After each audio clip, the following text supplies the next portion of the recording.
Hello, welcome to episode 9, I believe, of the Fantasy Flyer. I didn't even notice. Is it episode 9? It is. You're so we're flying through the season, and we're doing 2 episodes a week. I don't even know what episode we're on. My name is Derek, of course, in the fantasy pad. Taylor is my co-host. Taylor, how you doing today? Not too shabby. Nursing a little bit of a cold here. Got the daycare germs from the kiddo, but I'm hanging in Yeah, there. Always happy to talk football though. Wasn't gonna miss this. I appreciate that. Yeah, take a little sip of the coffee. Make sure you get the throat nice, and you got to keep it wet. Got to keep the voice going. Yeah. Um, Glad you were able to join me here tonight. So yeah, week 4. Whew, interesting football. So you got a new quarterback on the scene in Pittsburgh. We had a blowout last night on Monday Night Football. We had a rematch of a Super Bowl on Sunday Night Football. hmm We had a couple of stinkers, and of course, we had a whole bunch of news, injury notes, etc. Our 9 segment. I'll let you take it away as usual. The king of the 9. Go ahead. Week 9. Episode 9, Uh, not week. sorry, episode 9 segment.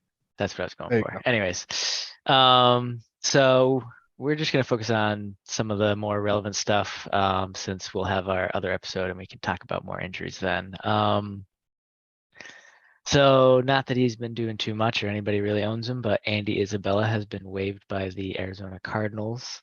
Um, that's all there is to that. Yeah, moving along.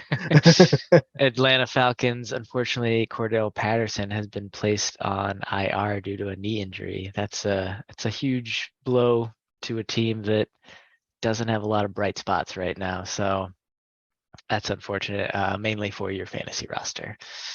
Yep. Buffalo Bills, Jamison Crowder, who has been in a bit of a timeshare for the slot role in Buffalo, is out indefinitely with a broken ankle, probably out for the season. And Isaiah McKenzie is also had a bit of an injury in this game, so we'll have to monitor that. But yeah, we'll talk about that more when we get more information in our later episode this week. Carolina. This we were laughing about this at the beginning pre-show, but Sam Darnold is not close to return.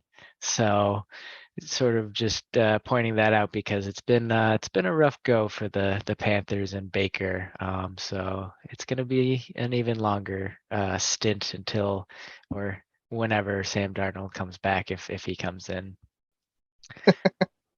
Um, Dallas, Dak is still not ready to come back, so it does not look like he will be playing in week 5, but Cooper Rush has been totally fine, and CeeDee Lamb is loving that connection he's got going on with him. So Yeah, not don't rush Dak yeah. back. There's no Yeah. reason. I don't know if you realized it there, but Cooper Rush, don't rush Dak back. Anyways, Bad pun. yes. Denver Broncos. So this is going to be relevant for Thursday's game. Obviously, a huge blow to the team here. Javonte Williams left the game with knee issues, and it was confirmed that he tore his ACL. So he's been placed on IR and is done for the season. So the team went out and signed Latavius Murray off the Saints practice squad. He actually played in week 4 and had a pretty decent line. He had 11 carries, 57 yards, and a touchdown. So we'll see how that plays out. But obviously, they have Melvin Gordon, who, according to offensive coordinator Justin Otten, even though he has some sort of neck injury and is questionable and had a limited practice, he is going to be their feature back on Thursday, which makes sense. Wouldn't expect anything else, but I guess definitely want to stay close on that injury and see if anything changes. Mike Boone, they'll mix him in a little bit, but I don't see him being super involved. Maybe just giving Gordon a break, and who knows if they actually put Latavius Murray in the game and give Melvin a break there. But honestly, I think I would rather have Latavius Murray over Mike Boone, assuming Melvin Gordon is not available to you. I And then, I would go a step further. I would probably take Murray over Gordon even. I know Gordon knows the offense, but Gordon's fumble prone right now.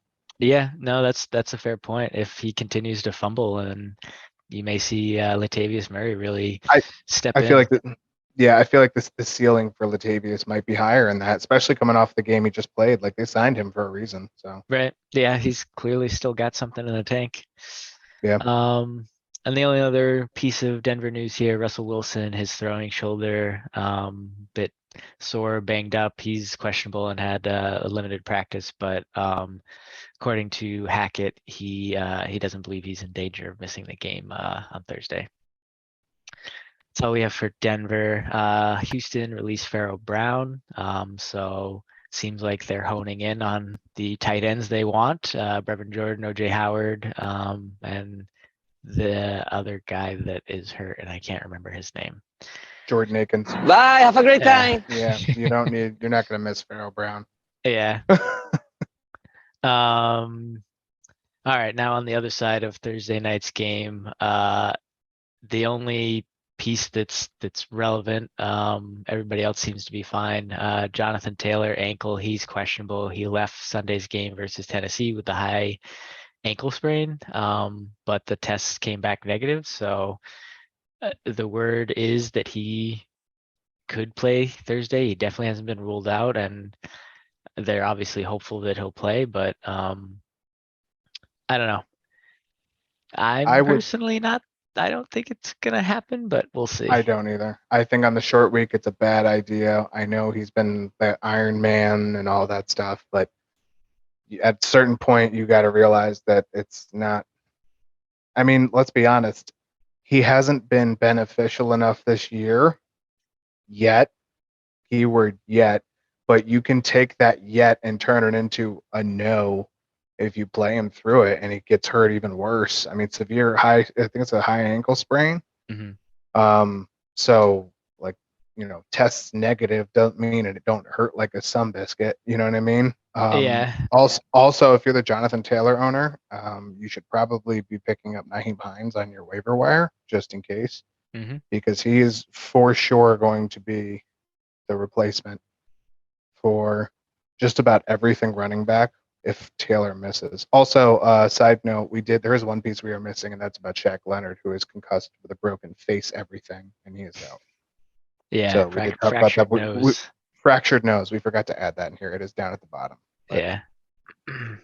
Forgot about that. So yeah, that would be my take on it. Also, Shaq Leonard means a better run game for either Boone, Gordon, or Latavius Murray. So that's another thing that should help ease some fantasy owners of Javonte Williams who have now 3 people to choose from. Yeah. And I totally agree on Jonathan Taylor. There's no reason to force him into the game. And honestly, I would say give him the week off. He's been struggling a little bit. Granted, I wouldn't say it's 100% his fault, but maybe he needs a little rest there.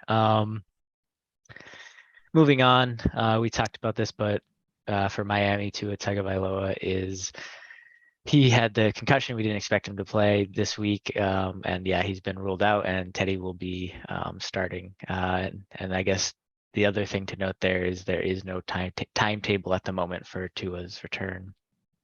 New England, they already had Mac Jones out. Brian Hoyer got a concussion early in the game, and so Bailey Zappi came in. So at least they have Bailey Zappi. They've actually signed somebody else. A name Garrett I had. Gilbert. Thank you. I was gonna say I hadn't even heard of this guy. A former Cowboys traveler. He was with the Cowboys for. He played a couple games for him. Started one of them, I think, 3 years ago. It did not go well, so I hope Bailey Zappi stays healthy for you. Yeah, exactly. Yeah. So, but Hoyer's return is also unknown. So New York Giants had Odell Beckham Jr. Visit them, which yeah, that could be interesting. I don't know when he's actually healthy enough to play, but they're definitely hurting receiver wise. So like to see a little talent over there. We'll see if I don't know. If We'll see how Robinson and Tony cannot get on the field in the next like exactly. 2 weeks, like David Sills had 73% of snaps and he led the team, and that makes me uncomfortable as a Giants fan. So they're winning, but it's also, you know what I mean? Like they're the number one rush offense in the league too. So you're depending on the rush, and eventually somebody's going to figure out that's what you have to stop. Right. And then you're going to be throwing it to David Sills and Juwan Jennings or whatever. Kenny Notaday and Yeah. I don't even there's another name. They signed somebody else too, and I like Odell would be ideal. I think if you're going to get Odell for his contract, though, you probably realistically have to get rid of Galladay. So that's going to be a bridge if you're going to do that, because 18 million a year it's too much. Yeah. I apologize. Richie James, not Juwan Jennings. Yeah, well, I'm not more comfortable with him. He had one catch this past week. Yeah, I know he was in my 5 fantasy flyers, and we'll talk about that later. He had one catch for 9 yards and fumbled it. So Yeah. yeah, that makes So me. they definitely need the Yeah. help there. Something more interesting, or at least in my opinion, I'm not a big. I just don't have faith in Daniel Jones, but they're somehow squeaking it out. But Kenny Pickett came in and took over for Trubisky and is expected to take over as the starting QB. So that's some exciting news for Pittsburgh to see what this rookie can do after a full week of working with the ones. I mean, I didn't see much beyond stat line, and I don't even think I saw some highlights, but I personally think there's more promise there than what we've seen with Trubisky so far. Oh, by a mile. Yeah.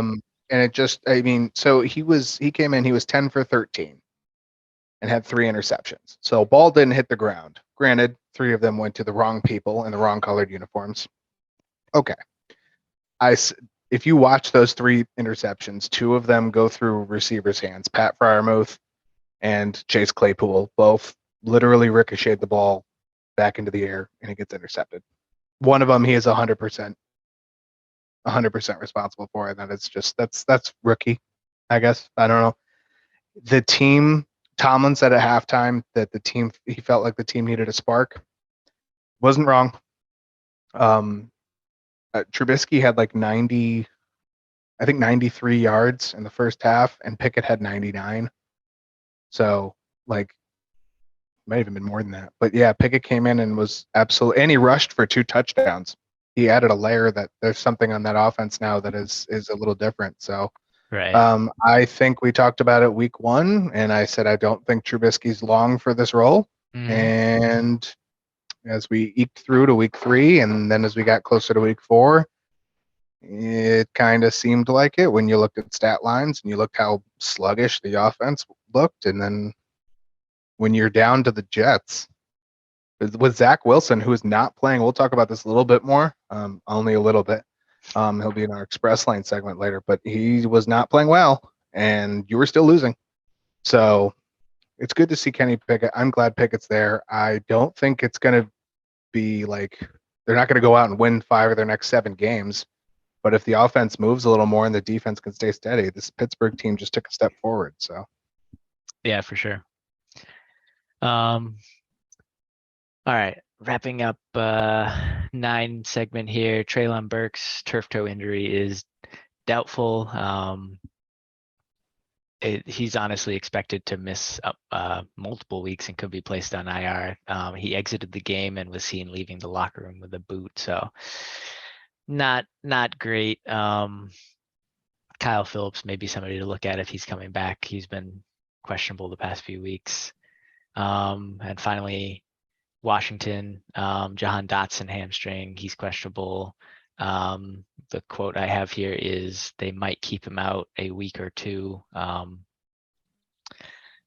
that being said, he has not officially been ruled out for week 5, so keep an eye on that. But it seems like he might miss a week or 2. And Brian Robinson, he could play in week 5, which is pretty crazy. Impressive. Yeah, that is And ab- another thing to note there is that Antonio Gibson's snap percentage, I believe, has been going down pretty steadily every week. Like, I don't know, by like 10% each week. So Brian Robinson could come in and hit the ground running with this role. I wouldn't say like if he plays week 5, he's gonna go off, but if he's doing okay, week 6, he could be pretty solid. yeah. I'm trying to find out real quick what Robert Woods' ownership is on ESPN and Yahoo, and I can't really find it, but I would pick up Robert Woods over Kyle Phillips just based on this past week. Mm-hmm. But either way, I like that. Brian Robinson playing good, go for it. I said it in the preview for this past week's show. I trust JD McKissick a lot more than Antonio Gibson because, as we saw, Gibson's touchdown dependent, and JD McKissick matched him in fantasy points this week. Actually, I think he got him by a point or two. But either way, yeah, I'm not surprised that Gibson's taking a step back. And you know what? Actually, I take that back. He hasn't fumbled. He has improved his hands a lot since last year. I think he only has one fumble on the year, if I'm not mistaken. So he's done a lot better. It's also more of a passing offense. So, and I would, if Dotson's playing, you play him because that's just what you do. Yeah. They throw the ball a lot. He hit Antonio Gibson, no fumbles. No fumbles? Okay. There you go. So thinking about that coming from last year when we were going into week 1, we said, well, man, if he keeps fumbling, if this is going to be the same as last year, you got a problem. Well, he hasn't. I don't know if maybe it's because he's not getting 80% snaps. They're using him strategically. I think that'd be smart, but much to be debated. I would like to see Brian Robinson make a comeback. That's like a feel-good story at this point. Mm-hmm. Is that all for the 9 segment? Yes. That is, yep. That is it for the 9 segment. If you're watching this on YouTube, give a like, give a subscribe to the Facebook page, give a subscribe to the YouTube page. We put up videos twice a week, usually Tuesday night, late Tuesday night. That will be this show right here. And then we do another one that'll come out on Saturday. We do appreciate all of the support or feedback. If you don't like something about the show, let us know. If you love something about the show, let us know. If you listen to it and you're like, yeah, I listen to you, and there's a very, very medium tone on it, that is fine as well. Which, to that point, don't forget to check us out on Apple Podcast if you want to just listen. There you go. Look at that. My man plugging. You got me covered. Bases. I like that. We got our bases covered. We'll go into the review of our week 4 slate. We're going to start off with the Commanders and the Cowboys. Was one of the 1:00 games. Dallas ends up winning this one 25-12. The Commanders, yeah, they are not starting football games good at all. It's a no good, very bad time for them, most of it. Dallas was strong defensively. Even Dallas started off slow on offense.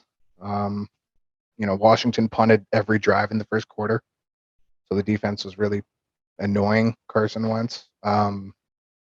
Dallas couldn't find the end zone, but they were at least moving the ball. I would say Cooper Rush had his least effective game so far as a quarterback. However, due to the win that they eventually picked up the offense, Cooper Rush is now 4-0 as a Cowboys starting quarterback and is the first ever to accomplish that. So, damn, props to Cooper Rush. Commander's offense wasn't like horrible by any means, but I mean they had 11 penalties for 136 yards, which is kind of odd to see that on the other side of the football because the Cowboys led the league in penalties and penalty yardage last year, and then you see them win a game that could have been a lot closer at least if you get some of those penalties. Well, I should say if you don't get some of those penalties. Michael Gallup came back. Dalton Schultz came back for the offense. Dalton Schultz kind of was there running routes. Didn't really do a whole heck of a lot. Wasn't targeted a whole heck of a lot, to be honest. Yeah, 3 targets, no catches. Yeah. But Michael Gallup returned and fit right in as a wide receiver too. He didn't have a whole truckload of targets either. I think he had 3 targets, 2 catches. He did get a touchdown and had 24 yards. I still put him ahead of Noah Brown. I know Noah Brown had 3 catches on 5 targets. 6 I targets, didn't yeah. write it 6 targets. So Brown is still a piece of the offense until Jalen Tolbert or James Washington decide to play. I know Washington's probably going to be out for at least a few more weeks. Mhm. Jalen Tolbert was the one who I predicted was going to lose his snaps with Gallup returning, and I think I was right. I don't think he saw the field. All in all, it was a good game for the Cowboys. Tony Pollard disappointed. Didn't do anything catching or receiving wise. It was just kind of plugged up. Zeke, on the other hand, had a 31-yard reception in like the first drive of the game, and then didn't have another catch. But he had 49 yards. Mhm. Oh, he did have one more catch. It was 2 catches, 32 yards. So he had another 1 for 1. But 19 carries, 49 yards for Zeke. He didn't like super out snap Pollard. I think it was still like 65-35, like it's been 65-40, whatever. Mhm. But Zeke was just a little bit more productive for once. Dallas, I think, is 3-1 kind of unexpectedly. I think when you saw Dak go down and they went 0-1, you're like, great, all right, so they're 0-5, or 1-4, and Cooper Rush he's found a way to make this team work. If they don't sign Cooper Rush as a backup officially, he may have a job next year. I think that's starting to become pretty apparent. If Jacoby Brissett can do it, and with similar stat lines, just being honest, Yeah. if Jacoby Brissett can do it, and he's getting props for the wins in Cleveland right now, even though they didn't win, this past Sunday, they still were the number 1 ranked offense going into the week. If you can get that from Cooper Rush, I don't see why, the Colts. Let's take a look at that. Matt Ryan last year of his contract, or 1 more year, one of the 2. It's just an example of a long shot, but it's there. I don't think there's anything else. Anything else really from this? Cooper Rush, 15 for 27, 223 yards, 2 touchdowns. We mentioned Zeke's stat line. CeeDee Lamb, 6 catches on 8 targets, 97 yards and a touchdown. We mentioned Michael Gallup's stat line. Nothing else really from Dallas. They were, all in all, still a solid Dallas offense. And Washington, defense. yeah, well, especially defense. They didn't Yeah. get the sacks. They didn't get the sacks this week. Micah Parsons and Lawrence and Dorrance Armstrong were not as, I guess, in the face of Carson Wentz, but I don't know if they really needed to. Wentz, 25 for 42, 170 yards. By my math, that's like 6 yards per target almost. So he didn't throw it very deep. 1 touchdown, 2 Hold on, receptions. sorry. You broke up a little bit there. You said about 6 yards per target is your estimate? Yeah, well, 170 yards. 4. Yeah, I just looked it up. Average Oh, was well, 4. yeah, that's true. Okay, I didn't do the that's math. That's okay. No, I just want to make sure I didn't miss anything there because you broke up a little. It's all right. 25. I was thinking per completion. Sorry, 6 yards per completion. 1 touchdown, 2 interceptions. Gibson, 13 carries, 49 yards. He had 3 catches for 14 yards. McKissick, 8 carries for 40 yards. Not much more, but a little more effective on the ground. He also had 3 catches and 16 yards.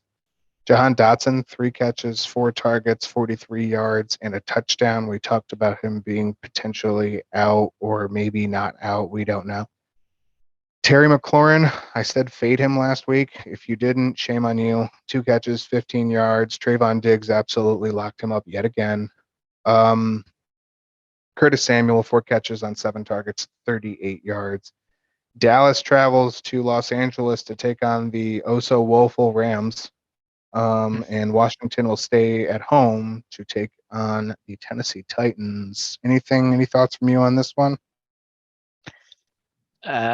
Wentz continuing to struggle with 2 good defenses, so it seems like if he's in a favorable matchup, maybe he's worth it. Otherwise, doesn't seem like you want to play him. Yeah, it's starting to become more clear for him. Like we talked about him after the Detroit game, where he came alive in the second half and was able to lead them close, within a 10 points of Detroit. And we said, oh, that was a good second half. But now we've come to realize that Detroit's defense isn't all that great. Um, we'll talk about that game later on too, because Detroit and Seattle decided to run up and down the field and play approximately negative amounts of defense.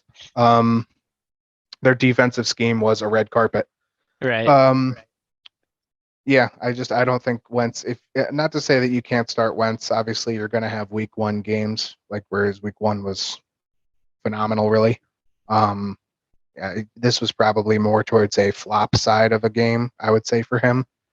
I'm flopping McLaurin hard on this one. And I would say there isn't really many tops in this game, which is what makes it concerning for Washington, because it's not like somebody in Dallas decided to go off for 150 yards. They just got beat by good football. Yeah. I don't have any drops either, just for the record. Yeah, no, just the couple of flops there. Nobody went off, but a couple people not performing. Moving on to our second game. It is our first of the host v host games that we are going to review. Bills at the Ravens. Bills win this one 23-20. If you paid attention to the show on Friday/Saturday, when we put it up on Saturday, that is exactly the score that I predicted at 23-20 in favor of the Bills. I'm going to hang my hat on that one just a little bit, because that's going to be a full 13 points for me, 10 for the score, 3 for the victor. You're still going to get 3 points for getting Buffalo, so you're not all the way out. You get a consolation prize. I'm starting to drown here. I'm in some quicksand. Hey, whoa, we don't. Spoilers are not allowed. Yeah, I'll take 13 for that one. It didn't look like that was going to be anywhere close. Like first off, it didn't look like we were either going to be right on the team. It didn't even look like that was going to be a thing. And then the Bills defense was like, no. And the offense was like, oh yeah, that's a thing I have to do. Ravens came out hot in this one. The defense stifled Josh Allen just so many times. A fumble, an interception in the first 12 minutes of the game. The Bills couldn't get anywhere near the end zone. It did not look like Josh Allen was, I wouldn't say comfortable running the offense because it's Josh Allen, but the offense didn't look like they were happy. I don't know if that's even, like, that's the vibe I got from him, was just like, oh boy. Lamar Jackson wasn't running the ball, and he wasn't because J.K. Dobbins was. I faded J.K. Dobbins, and I'll eat the egg that is on my face for that, because he came out of left, right, nowhere. Passing touchdown, rushing touchdown, both in the first quarter. I think at the half it was like 17-3 or 20-3. 20-10, I think. Oh, 20-10. That's right. Okay. No, that's right. They did get a touchdown. Good. You are correcting me. Then it kind of, the game like coin flipped. Bills defense came alive. Ravens had to punt twice in the third quarter, and then followed by 2 straight interceptions. Maybe that was the fourth quarter. And Josh Allen just kind of kept the offense slowly picking up pace. He had an 11-yard touchdown run. And then, he had led the game-winning drive, which Tyler Bass had the field goal to seal it on the come from behind. So I would be very happy to see this if I'm a Buffalo Bills fan. I know there's a lot of things you can be happy about this year. This was a game that you were not going to win if I'd say 5 minutes into the second quarter, you were not winning this football game. And everything kind of just changed. So it's good to see the leadership from Josh Allen to be able to turn that around, get the offense moving while losing a couple different pieces at different times. Jameson Crowder, Isaiah McKenzie. Allen, 19 for 36, 213 yards, a touchdown, an interception. He had 70 yards on the ground, including a TD. Stephon Diggs, not an amazing game. 4 catches, 6 targets, 62 yards. It seems like between the Miami game last week and the Ravens game this week, somebody decided to watch some game footage and was like, "Hey, this guy catches a lot." So they decided to stop that. Devin Singletary, 11 carries, 49 yards. The important thing to note about Devin Singletary is he continues to get backfield targets. 5 targets this game. He had a truckload last week, 11, I think, against Miami. He's slowly doing what we thought James Cook would do and becoming that passing down back. And James Cook, I didn't see any stats on Cook if you even saw the field or snaps at all. Isaiah McKenzie, 4 catches on 6 targets, 21 yards, and a touchdown. Cook had 1 target and was 3% of the snaps. Yeah. So, I don't know if it's opponent based because we said 2 weeks ago, I think it was 2 weeks ago, maybe 3 weeks ago, like he's not getting anything, drop him. And then he had that game where it was like, I think he had 5 catches and, 7 targets or something. And it was one of the blowout games. It might have been against Tennessee. And then we were like, all right, pick him up. And now we're back saying, oh, okay, we should probably drop him. So it's the truth of the matter is that, I mean, he's not really handcuffable to Devin Singletary. I would say Zach Moss is more of the handcuff, and James Cook is just there. For Baltimore, Lamar Jackson, 20 for 29, 144 yards passing, 1 touchdown, had both interceptions. He also had 11 carries for 73 yards. So interesting to see Allen and Jackson and not the country singer. Interesting to see them both have a solid amount of yards on the ground because it's kind of something they both can do when they both were in the same neck of the woods.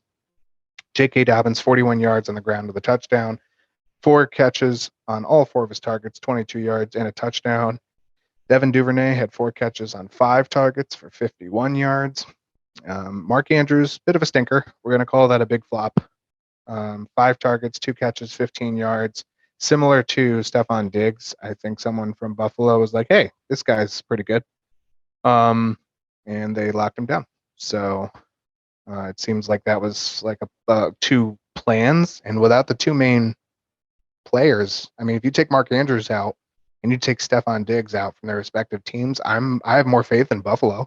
So yeah, I don't see any reason to go with, away from that. Couple little notes. Gabe Davis outsnapped Stephon Diggs 98 to 95%. Was far less effective, but it's good to note that Gabe Davis he's there, even though his stat line was not impressive. Isaiah McKenzie had a 48% snap count, but also caught the touchdown. So, and I put it up here in my notes section. Singletary, 88% snaps. No other Buffalo running back is trustworthy right now. So, next up, Buffalo will stay at home to take on the new Kenny Pickett-led Steelers, and Baltimore will stay at home to take on the Bengals. Anything you got from this game? I mean, you pointed out the fact that the Bills really adjusted in the second half, and I mean, we didn't call this out, but they shut them down. The Ravens didn't score anything in the second half. Yep. Lamar is definitely a huge part of this offense, which we've called out previously. So it all, I mean, most offenses go through the quarterback for the most part, but it really is like if he's not firing on cylinders, they're going to struggle. He threw a pick in the end zone, which kind of sealed the deal. So to your point, this could have gone very differently. And honestly, Baltimore probably should have won this. Buffalo adjusted and eked it out. Yeah.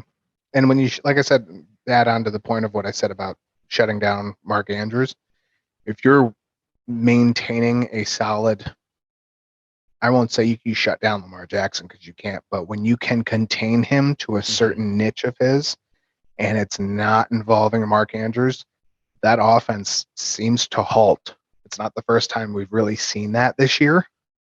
Miami, they did it for a quarter, and Buffalo did it again here. I would almost put Jackson in a flop. Yeah. Just because it's not 144 yards is low for him. I wouldn't say 73 yards is low for him, but there's no red zone. I think he had 1 red zone attempt at a rush, and I think he's got enough leg to really do something with it. So I would call Jackson a flop. Andrews obviously a flop. I'll even put Diggs in the flop. You lock him down. Borderline, It's same. Yeah, he's 4 catches on 62 yards. I guess 10 fantasy points isn't really a flop, but definitely could have been better. And honestly, for what it's worth, Allen, he stays at a flop because he had the rushing touchdown and won the game. He turned the game around. So that's my opinion on that. I think we'll wait on these 2, 3, 4. Yeah. I don't want to go into the next game just yet because we only have a couple minutes until we got a break. So what we're going to do is we're going to break early. That's what we're going to do. Sounds good. And we're going to come back and we are going to talk about what game is next. I'm scrolling a lot. Vikings and Saints, the old London game. The Brits got their tea and crumpets out nice and early for us. And then we'll go on Jaguars and Eagles, which I just realized I put the wrong score in, and Seahawks and Detroit, and that absolute guns a-blazing offensive performance we had by both teams that mostly came in the second half. Yeah, it's the Fantasy Flyer. It's episode 9. I'm going to grab another drink. We're going to come back. Taylor, log us off. We'll see you on the flip. Is being recorded. All right, welcome back to the Fantasy Flyer, part 2 of our episode 9. We're going to pick up with our review of week 4. Vikings and the Saints traveled out to somewhere in London. I don't know the name of the stadium. It was there. I don't know. It wasn't the Superdome, so I guess that's another thing. Andy Dalton was the QB for the Saints, taking on Kirk Cousins and the Vikings. Andy Dalton was impressive, I gotta say. He was much better than his time with the Bears, much better than his time with the Cowboys. He took care of the ball. He moved it carefully, despite missing Michael Thomas and Alvin Kamara. I mean, it was just smart play calling and moving the ball downfield. Took advantage of some defensive successes, get him the ball back. Latavius Murray was potent in the backfield in his return to the Saints for one game only, as he now goes on to maybe bigger and better with the Broncos. Chris Olave is still a clear-cut wide receiver 1 and is a must-start weekly. So put that in there. If you have Chris Olave and you're not starting him, you would better have Justin Jefferson, and I don't really even know who else consistently right now. Justin Jefferson hasn't even really been consistent, but he was here. Juwan Johnson and Adam Troutman were both successful tools. I think we both talked about that in Saturday's show, talking about how the tight ends, I said Troutman, you said Johnson. They both did perfectly fine. Yeah. If you'd picked either one, you would have been fine. I don't think you did because there's other waiver wire options. But if you had to, yeah, they are. For Minnesota, Kirk Cousins was Kirk Cousins. He threw his normal 200 and some yards and had a touchdown and did some things. Yeah, and was very average. Good side of average, I guess, because it could have been much worse. The big story was for the Vikings, though, was the return to prominence of Justin Jefferson. And even more impressive was the continued success of Adam Thielen while that happened. Jefferson and Thielen combined for 18 of the 26 targets for Kirk Cousins. So 26 catches, 25 catches. Catches. I put targets, you're right. It's catches. Yeah. Dalvin Cook was not amazing, but did perfectly fine. It's a little bit of a back and forth towards the end of the game. There's 22 to 22, and then it's 25 to 22, and then it's 25 to 25, and then 28 to 20 or 24. That's it. Anyway, so double doink field goal. I guess that's what the game hinged on, was a double. They call it the double doink. Will Lutz from like 61 yards. He made a 60-yarder before that, though, right? I believe so, yeah. And then he double doinked off the left upright and then the bottom. And it's kind of sad, but it's how football works. So can't really get too upset about it. Andy Dalton, 20 for 28, 236 yards, 1 touchdown, no interceptions. He did fumble it once. Latavius Murray, 11 carries, 57 yards, and a touchdown. Chris Olave, 4 catches, 7 targets, 67 yards, and a touchdown. The wide receiver 2, we expected to be more Traquan Smith, and it was Marquez Callaway. 6 targets, 3 catches, 63 yards. For Minnesota, Cousins, 25 for 38, 26 for 38. I have 25 for 38. Okay, so that means Jefferson and Thielen combined for 18 of 25 catches. Yep. So 25 for 38, 273 yards, 1 touchdown, 1 interception. Dalvin Cook, 20 carries, 76 yards. He had 2 catches for 10 yards. Justin Jefferson, as a fantasy owner of Justin Jefferson, not myself, but for speaking for others, this stat line warms the heart. 10 catches on. He had over 50%, 53%, almost 54% of Cousins' yards. Targets. Yeah. Oh, of yards and that's true. 10 catches, 13 targets, 147 yards. He had a rushing touchdown. To wide receivers, it's worth the same as a catching touchdown, but still, it's what you want from Justin Jefferson. Another 30-point PPR game. So, welcome back. Adam Thielen, 8 catches on 9 targets, 72 yards. Like I said, both of those guys, it's kind of what we saw 2 years ago. We saw it sometimes last year for a little bit, and then seemed like it was hard to sustain for both of them to kind of have those games. But Thielen, he catches a touchdown here in any other format, and he's just as serviceable as any other wide receiver 1. You're going to catch him at 22 or so fantasy points in PPR. So I think it's good to see Thielen if he can continue that kind of pace, if the Vikings can allow that pace to continue. The one fall off here was KJ Osborne, who I think had 1 catch on like 2 targets, but that's kind of the way it should be. So it just happens to be I put him on the waiver wire for myself, and then Adam Thielen decides to have a game that he should be having all year. So is what it is. New Orleans, they're going to go travel. Well, they've already traveled back because that was 2 days ago. But they are at home against the Seattle Seahawks at the Superdome. And I just like saying that in case you haven't figured it out. And then Minnesota will be at home to take on the bad news Chicago Bears. Anything else for you from this one? Nope. But to answer your first question, Tottenham Hotspur Stadium is where they played. Don't swear at me. For those of you who don't know, that is a Premier League team. English Premier League soccer football team, not soccer. I don't. I'm sorry. I don't. So I'll take responsibility for that one. They also will host this Sunday's game. Yeah, they do too. The third one, I don't know where the third one's going to be. Yeah, the second one is Packers and Giants, aka the Packers and the Packers. Because I don't think that's going to be a very close game. Maybe it will be. Who knows? Depends on if Daniel Jones even plays. Moving on to our next game. It is the second of our host v host games. Jaguars at the Eagles. 21-29 in favor of the Eagles was the outcome of this one. And this game was a lot farther apart than that score indicates. If it wasn't for a pick 6 from Jalen Hurts to Pisces,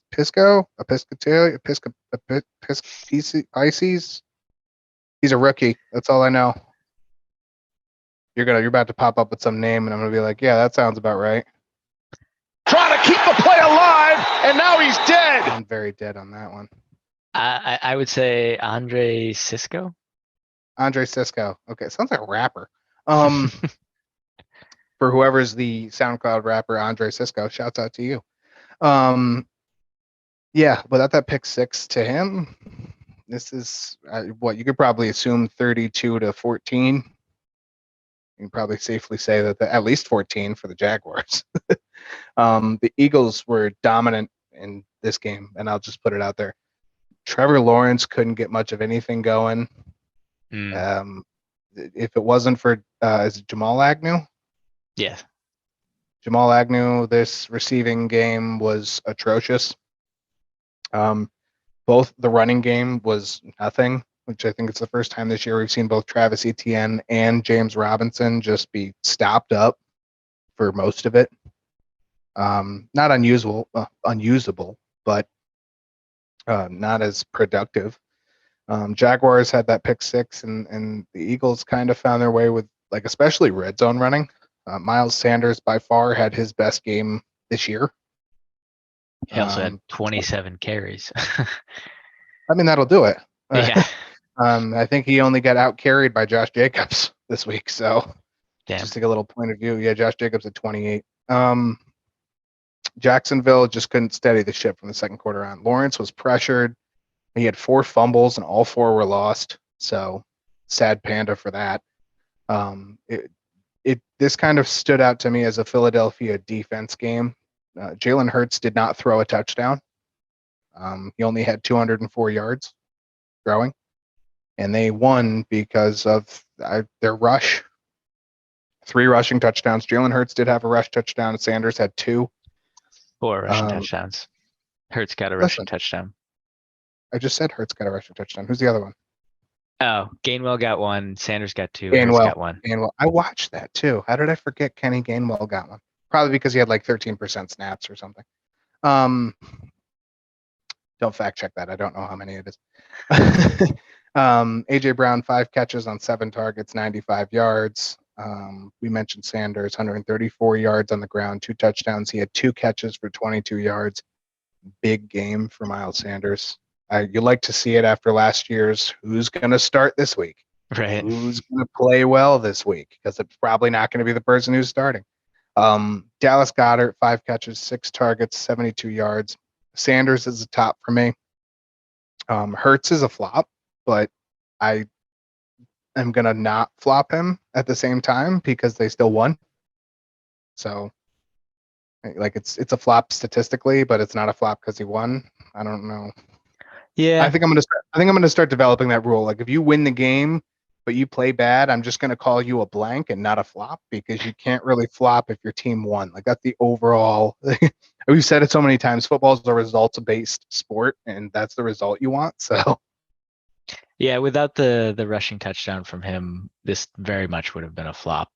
Performance-wise, definitely not his best, but he didn't lose your week for you. Well, I hope not. Yeah. 238, 3.8 touchdowns, 6, 20. He still had 15 points fantasy wise. I have 16 here, but depends Still, on yeah. touchdown points, 4 or 6, whatever. Yeah. I would put Dallas Goedert had a very good week for a bad passing performance from Hurts. I don't think he's borderline top for me. Like, you could get a touchdown out of that. For Jacksonville, Trevor Lawrence, first bad game. I'll label it a flop because of the fumbles, and he was 11 for 23, 174 yards, 2 touchdowns, 1 interception and 4 fumbles. The 5 turnovers, you just can't. You can't come back from that despite a pick 6. So, flop for him. Travis Etienne, go ahead. I was just gonna say flops across the board, honestly, for Jacksonville. The only top Except Jamal Agnew. Jamal Agnew, exactly. Yeah, 4 I put carries, but that's catches. 4 catches, 50 yards, 2 touchdowns. Done well. It was the like the canary in the coal mine, kind of like, I'm hidden down here and nobody's gonna guard me. And he had a little stint last year, I think, right? Where for a couple games where he was like, oh, I'm gonna go out here and have 9 targets and 5 catches and a touchdown. And as soon as everybody was on Jamal Agnew, he was like, and now I'm gonna sit on the bench again. All right. So, Christian Kirk, 2 catches, 9 targets, 60 yards. That's the crazy thing. 9 targets. I don't know if that was like how much of that was his fault. I'm leaning more towards it being Trevor Lawrence's fault, looking at the rest of the stat line. But like, he only got 2 of 9 targets. Were they just that poorly thrown, or I don't know. It's interesting because Lawrence only missed 12, like, out of his pass attempts. Only 12 of them didn't make it to their destination. 11 Well, yeah, Great. 11 of them if you count the interception, because the interception, Yeah. that wasn't to. So 7 of the other 11 went to Christian Kirk. Yeah. So I know Evan Ingram only had one catch, but he only had one target. So like, there's a few that were successful on the low end, but like Agnew, four of his catches. I think he had 6 targets though, right? hmm So there's 9. Like, yeah, it wasn't a good game. We'll just say that. Jacksonville versus Houston. They will stay at home to take on Houston, and Philadelphia travels to Arizona to take on the Cardinals. I'll spoil Saturday's show again. Start James Robinson, because once again, Houston can't stop anything from the run game. Anything else you want from this game? Yeah. To that point about Robinson, he's obviously not game script proof. If they're behind in a game, he's not part of the passing like plan for them, so he's not going to be in there. If they're ahead, which to that point, like we didn't really expect them to be ahead a lot this season. We thought they'd be, I don't know, middle of the road, but they've been playing ahead. They've been playing okay. So he's been in there a lot more, running down the clock, getting usage, and this was what we don't want to see if you're an owner of him, but this is what helps us gather more data and see like when you want to play him. And to your point, next week is probably a good opportunity. And then the only other thing I would say is Devonta Smith flop. Yeah, I'll give Devon. Jamal Agnew only had 38% of snaps, and he had 2 touchdowns. Unbelievable. He's only 5'10" too. It's not like he's a big guy. He's right above the Wan'Dale Robinson cutoff. Love it. Moving on to the next game, the Seattle Seahawks. They went to Detroit. Both teams went to the gun range. 48. Seattle wins 48-45 on just like trading touchdowns over the last like really 2 quarters. I believe the Seahawks in their 4 quarters scored 14 points, 10 points, 14 points, and 10 points. And that's just for a team that isn't like, you didn't expect that. That was, I think the total amounts of points they scored this season was like 38 points up until week 4. Something like that. And yeah, you're correct. They alternated 14-10, 14-10. Yeah, it's something great. Like, that shows you really, I mean, Detroit has statistically the number 1 scoring offense after this. Like, they're averaging like 37 points per game, and they have the 32nd ranked defense. They cannot stop anything. If you want to score on them, you can. So, at least it seems that way. Maybe it's just the other. But anyway, this game was an insult to the idea of the term defense. There's literally negative defense played. Jared Goff and Geno Smith were exemplary despite missing pieces, specifically Detroit's missing pieces. What were you going to say? I don't think I was going to say anything. I thought you went. They had, so coming into this game, Seattle had 47 points. So they outscored their total points by 1 in this game alone. Yep, that sounds about right. I know they had 7 versus San Francisco, and they had 17 versus, yeah, it was just bad. Well, up until this game anyway. Goff hit TJ Hawkinson and Josh Reynolds 25 times. They had 25 receptions between the two of them. Disgusting. Geno Smith threw DK Metcalf and Tyler Lockett a total of 240 yards worth of passes that they caught. Wait, 25 receptions? 15. Yeah, I think it was target. Oh, maybe it is. 20 targets. 20 targets is 15.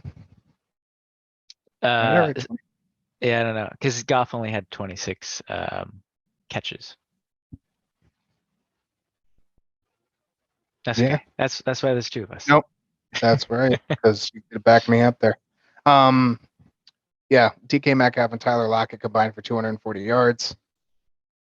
91 to Lockett, 149 to DK Metcalf. Good to see Metcalf kind of get a larger role, I guess. I don't even know if you can really call it roll. Neither one had a touchdown, although Lockett was at least targeted twice in the red zone. Rushing game, we both took Jamal Adams. Good heavens, he's not playing in this game or the rest of the season. Jamal Williams, he was slow to get going, and then he ended with a large amount of fantasy points. He had a long touchdown run. Rashad Penny had 2 long touchdown runs, one for 41 and another one for 30 something. Something like that, yeah. Jamal Williams Yeah. had a 51 long run. Yeah, he had a 51 dinger. They were just on the top of the run game. The defense was non-existent. I don't know. Maybe they just couldn't get a hold of either offense. I mean, they didn't even the Lions didn't even have Chark or Amon-Ra. I mean, there was DeAndre Swift. Like, Right. it's kind of odd to think that this is the game without all those pieces missing. The final score of this game was the 1,074th unique final score in NFL history. Huh. So there had never been a result of 48-45 before Sunday's Seattle Seahawks Detroit Lions game. Geno Smith, 23 for 30, 320 yards, 2 touchdowns. He still is probably the most trustworthy completion in terms of completion percentage in the league. I think he's like second now, but Rashad Penny, 17 carries, 151 yards, 2 rushing touchdowns. Kenneth Walker saw the field. Don't worry. He just did not perform like Rashad Penny did. And Rashad Penny's probably still the RB1 for a while. Tyler Lockett, 6 catches on 8 targets, 91 yards. Metcalf, 7 catches on 10 targets, 149 yards. Will Dissly had the tight end touchdown this week. So did 4 Noah Fant. catches. Oh, that's true. He did. 4 catches, 4 targets, 39 yards, 1 touchdown. I tried to suppress the Noah Fant thing because I played OJ Howard over him. And for some reason, OJ Howard did okay, but it wasn't a smart move on my part. It is what it is.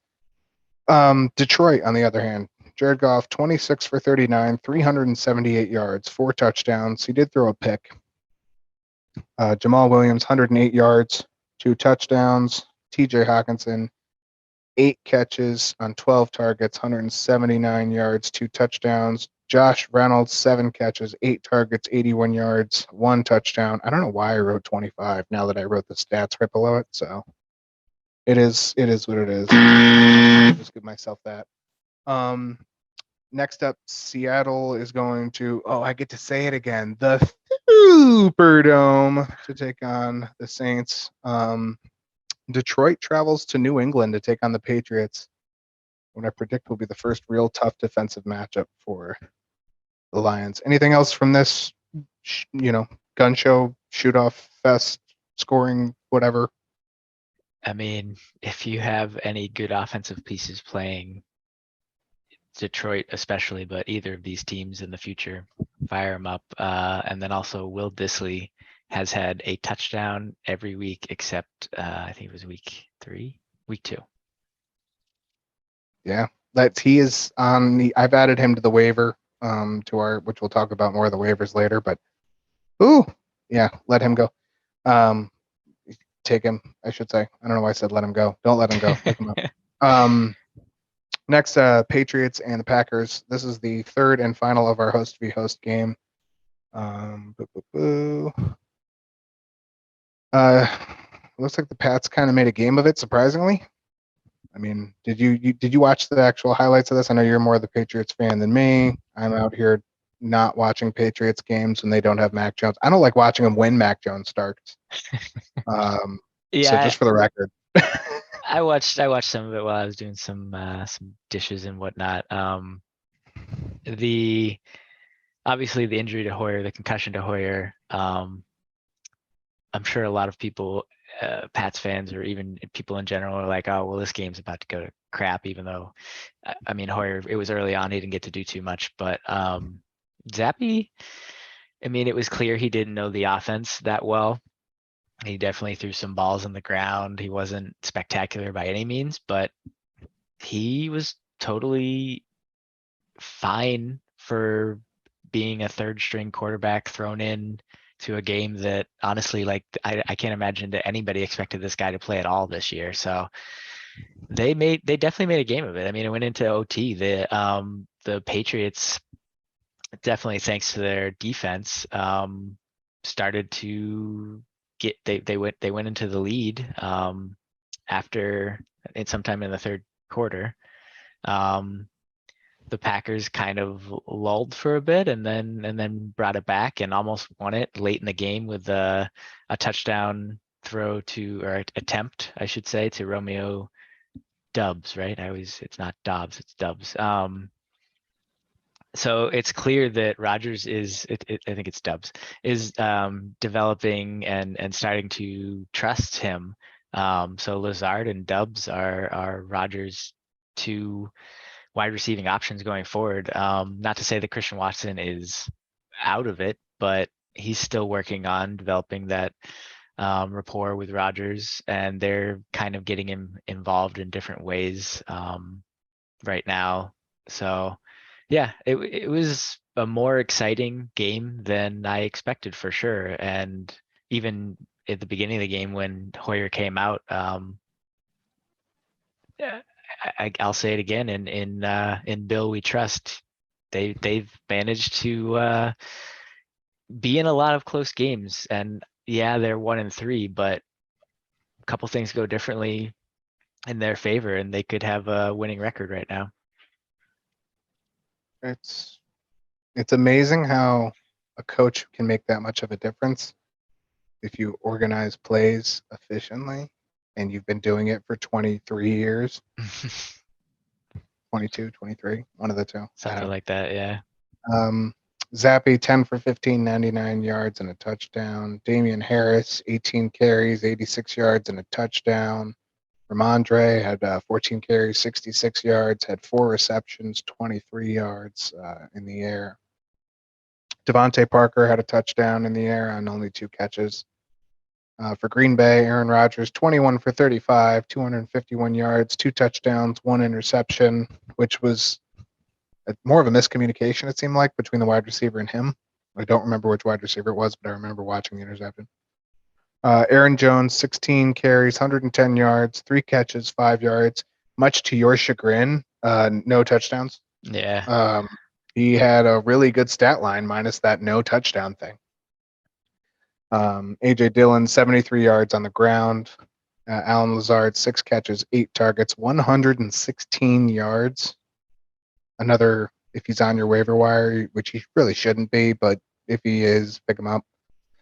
Romeo Dobbs, double dominoes, whatever you want to call him. I think it's Dobbs. I think he said it was Dobbs, but I don't. He's like, I just don't feel like correcting people. I don't know. You're gonna have to look at the pronunciation on your own time. 5 catches, 8 targets, 47 yards, and a touchdown.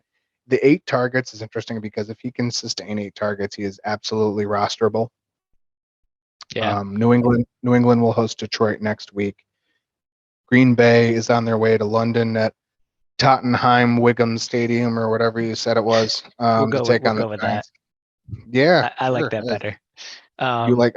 You like Tottenham Wigan Stadium. The guy is drunk, but there he goes. Yeah.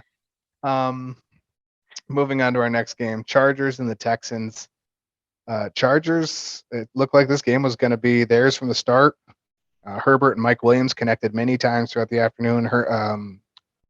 Williams had 120 yards on 11 targets, 7 catches, did very well. The afternoon, however, belonged to Austin Eckler. I think I said it, and I don't think I was wrong, and I'm going to say it for like the 38th time. If you have a running back playing Houston and you leave them on your bench, quit your season. Eckler had, I think there were so many people not so many people because it's not like a million people watch this, but there had to be somebody out there, a few people even, who were like, I'm not playing Eckler. Have you seen him? It looks atrocious. And then they woke up on Monday morning with tears in their eyes. Eckler, 60 rush yards, 2 touchdowns on the ground, 1 for 10, 1 for 20. He had 6 catches for 49 yards and a touchdown in the air. 32 fantasy points, I want to say. I'm close. That's what I have for half point PPR. Yeah, half point PPR. So 35 if you got full. Yeah. What was my in 4 downs? I said if he gets 25 fantasy points, that was most likely. He came out and it was a much needed game. In all seriousness, Austin Eckler needed that game for his confidence, for the team, for fantasy owners, for his confidence again. Like, I expect him to play a lot better. His snap count didn't go up much. I think he had 54% of snaps or 56, 59. something. Okay, cool. But He yeah, didn't he's had change a lot. 63, He was 56, more effective. 59. He was more effective. I feel like that's him. That's just him. And not for nothing, Sony Michel was not really more effective. So he just had a leg to it, I think. Houston kind of made a change. It seemed like, or excuse me, a charge. Why did I say change? Because it looks like change. That's why. Dameon Pierce and Davis Mills. Dameon Pierce had a great game. 14 carries, 131 yards, 1 touchdown. He had 6 catches for 8 yards.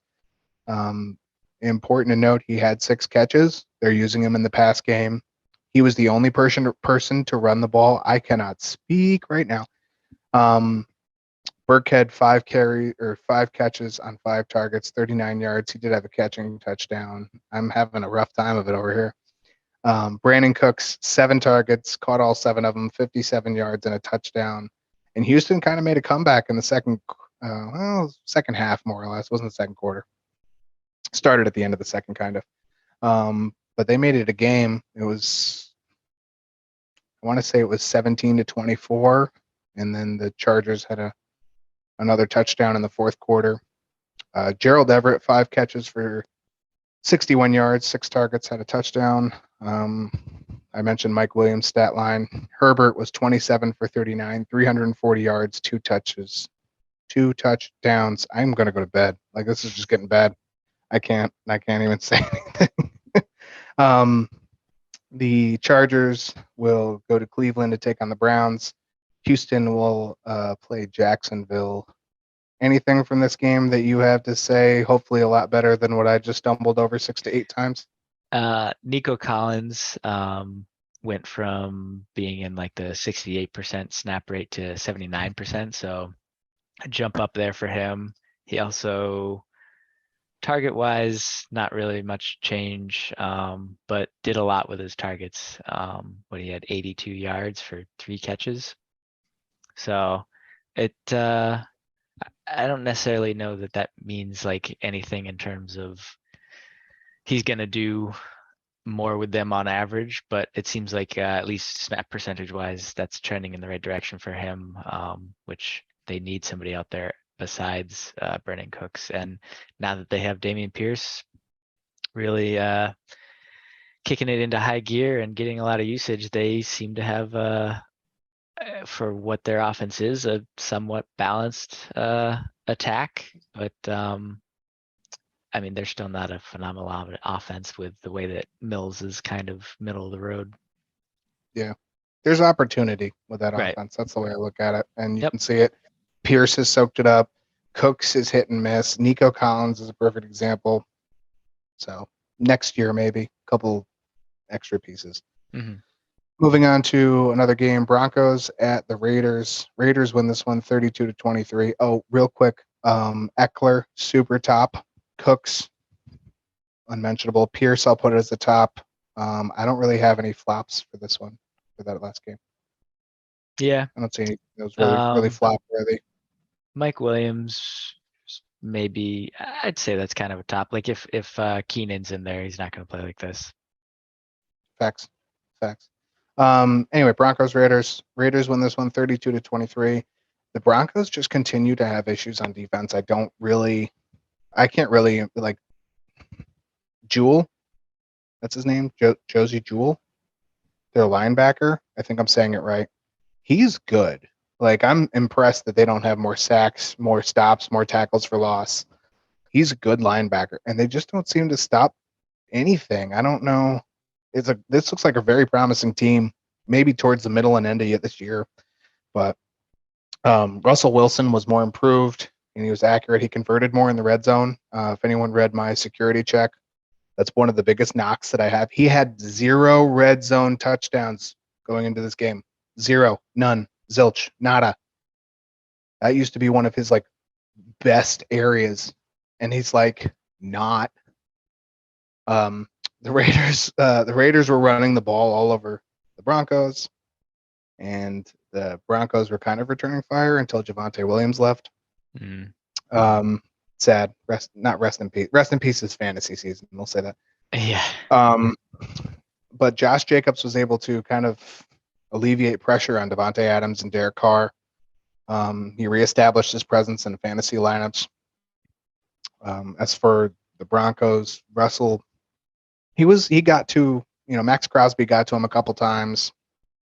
Denzel Perryman got to him once, I think. But overall, Denver's O-line was good. It almost seemed like Williams leaving the game was a turning point, and then Denver couldn't balance their attack as well. Either the Raiders didn't take Melvin Gordon seriously. They definitely didn't take Mike Boone seriously. Denver only had 1 touchdown after Williams left, while the Raiders kind of cruised to the victory. It seemed like it got a little less intense. Melvin Gordon's fumble in the second quarter was his 5th in his last 5 games going back to last season. And the Raiders were just better when it mattered. They had 0 turnovers. They converted on 50% of third downs, and they doubled Denver's number of first downs. Just when you need to keep the drive going, they did it. So Russell Wilson, 17 for 25, 237 yards, 2 touchdowns. Jerry Jeudy, 4 catches, 5 targets, 53 yards, and a touchdown. Cortland Sutton, 5 catches on 7 targets, 52 yards, and a touchdown. Javonte Williams had 10 carries for 28 yards, I believe, before he left. 10 carries, 28 yards, yeah. For the Raiders, Derek Carr, 21 for 34, 188 yards. He also had 40 rush yards. He scrambled a couple times in impressive fashion. Josh Jacobs, the real all-star here, 28 carries, 144 yards, 2 rushing touchdowns, had 6 targets, 5 catches in the air, 31 yards. Welcome back. Devontae Adams, 101 yards on 9 catches, 13 targets. Darren Waller, big flop, 3 catches, 5 targets, 24 yards. If you picked up Matt Collins last week, don't let him go, but flop. Yeah, and if it's not Sutton or Jeudy, I don't have much faith in the wide receiver core. Play both against the Colts. We'll talk about that in the next part of this video, but play them both because the Colts don't really defend wide receivers. But other than that, I don't have a lot of interest in anything wide receiver wise for that game. I would say middle of the road for Wilson, Jeudy, Sutton, all of them. I don't have anything else. Next up, Raiders will take on Kansas City on Monday Night Football. Denver will stay at home to take on the Colts Thursday. What are you going to say? What's up? I just saw Russell caught a reception for 1 yard. Russell Wilson. Oh, yeah. Well, that was from Fox, right? I think it was Fox who had maybe there's another game that I'm reading. I don't know. Because they don't call anybody out in the passing stats. That's weird. But I was just looking. So KJ Hamler, I was going to mention. I don't know that he's worth grabbing. Maybe if he does it another week, keep an eye on him. He's a speedy guy. They threw him 1 pass. He caught it for 55 yards. So he's going to have some boom opportunities. If you're hurting and you need a flex option down the road, we'll see how this pans out. This is about how far shy of a touchdown he was on that. Oh, is it? Yeah. He landed, he didn't get touched, landed and went down, and he slid from like the 3-yard line to the 1. And I don't know if it was Jonathan Abrams or who was. Somebody touched him, and the ball was about that shy of the goal line. So I think that ended up being the touchdown for Cortland Sutton, I think.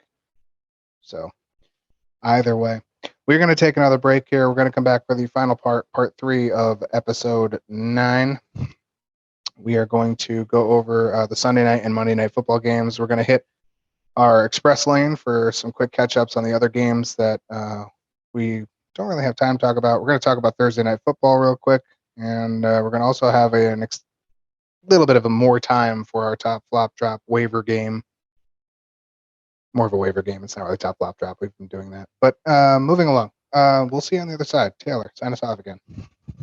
We'll see you in a bit. He's bare-chested and banging his chest. And welcome back to part 3 of episode 9 of the Fantasy Flyer.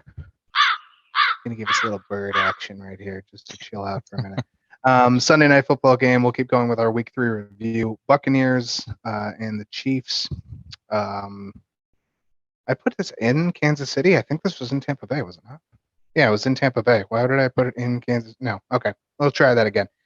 Chiefs were in Tampa Bay. Chiefs win 41-31. Kansas City just started the game on fire and never looked back.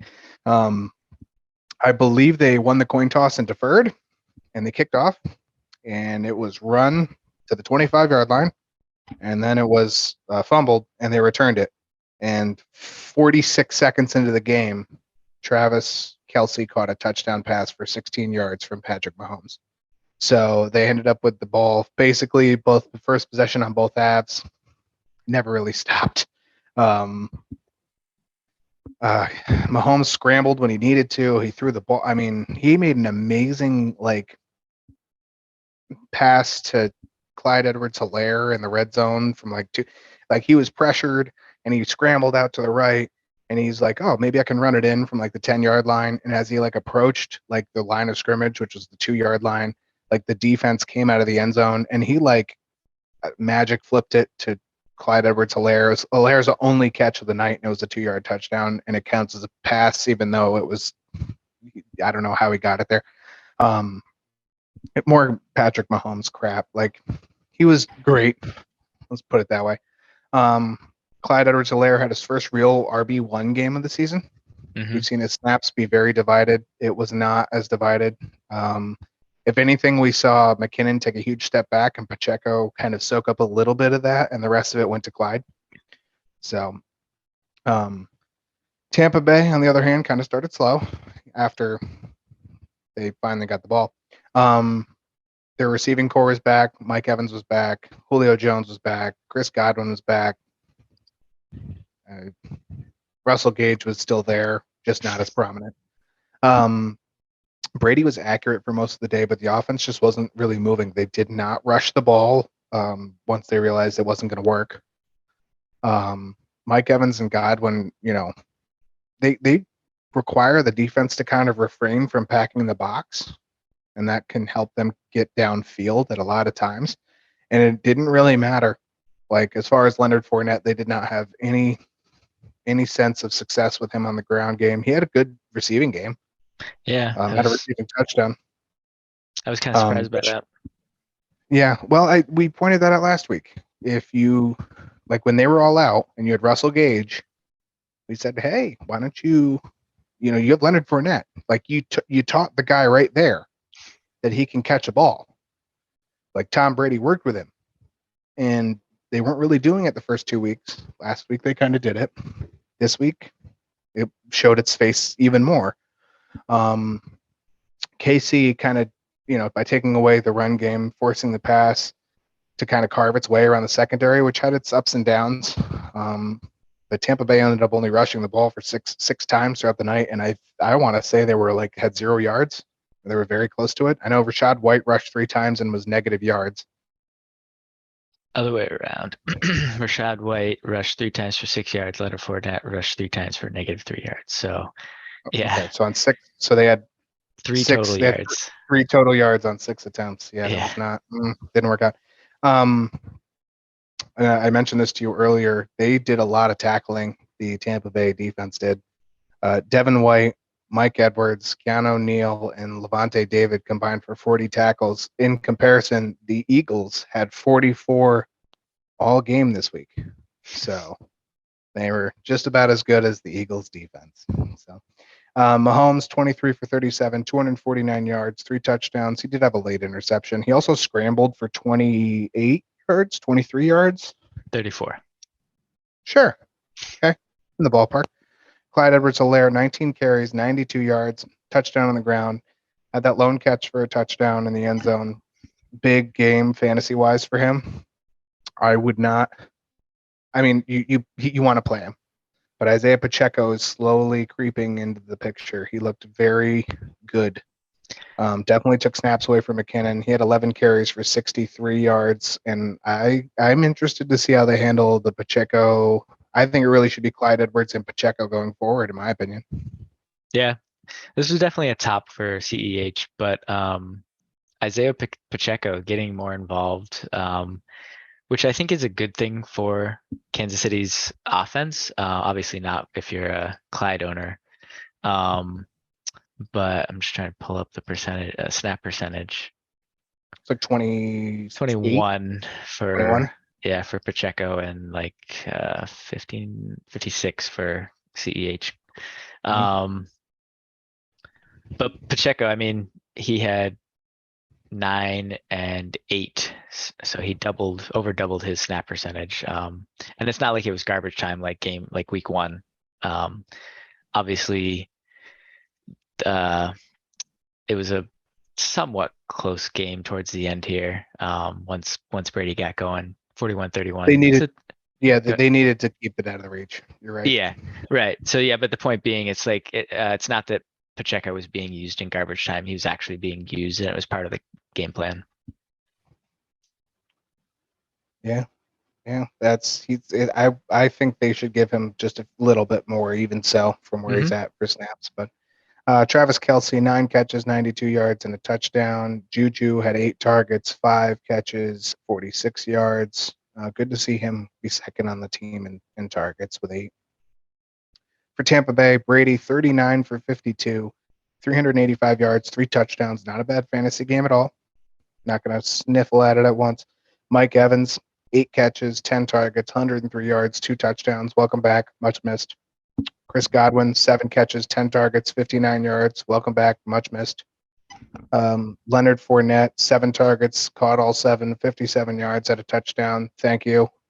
And also the fantasy owners, thank you, because other than that, if it wasn't for catching, he was out. I would say out of all of those, Evans is like borderline top. He's kind of that's probably a top. That's probably a top 2 game. touchdowns, Yeah. Brady's pretty close to it too. I'd say he's the top. You really can't do much more than 385 and 3. Yeah. I mean, on this season, this is probably a top. It's not outside of his sort of norm. Probably. Right. Last season, he was around like high 200s, 300s regularly, and like 2 touchdowns or something like that. But yeah. So yeah, I would agree. This is a top, and this is going to be a tough season for him. But pieces are back. Hopefully, they stay healthy, and we should see better games like this moving forward. The other thing I wanted to note: Cameron Braid, I think, went out with a concussion at some point, which led to Leonard Fournette being in the game more and doing a lot more blocking, and I think that also is kind of why Rashad White got some usage on the other side there, because Fournette's blocking and he's doing some of the running, and he also did some catching. Yeah, Rashad White, 5 targets, 5 catches, 50 yards. Good to see the rookie in there, and I think that just kind of sustains that he can be used. So, Kansas City will take on Las Vegas Monday Night Football. Tampa Bay will play Atlanta for first in the division, which is scary.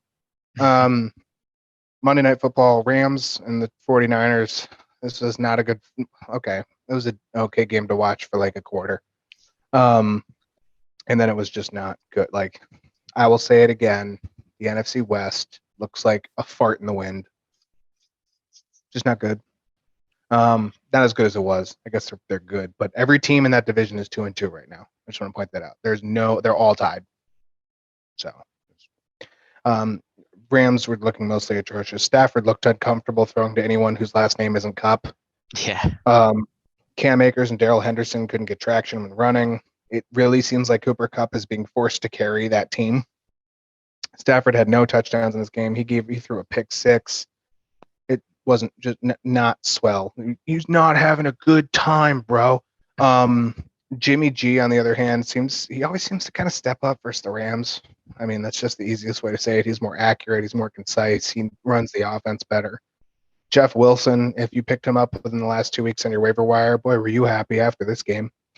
I'm not sure if Elijah Mitchell, when he returns in 2 weeks, roughly, maybe 3 weeks, I'm not sure if he's going to really improve the run game much because Jeff Wilson is just solid. He's been very ideal. He didn't have any pass catching work this week, but he's been very good either way. So if you have him and you need to start him, feel comfortable. He's getting work. Had a 31-yard touchdown run in this game. 34. I'm in the ballpark. 32. Yeah, that's like I said, ballpark. Jimmy G, 16 for 27, 239, 239 yards, 1 touchdown.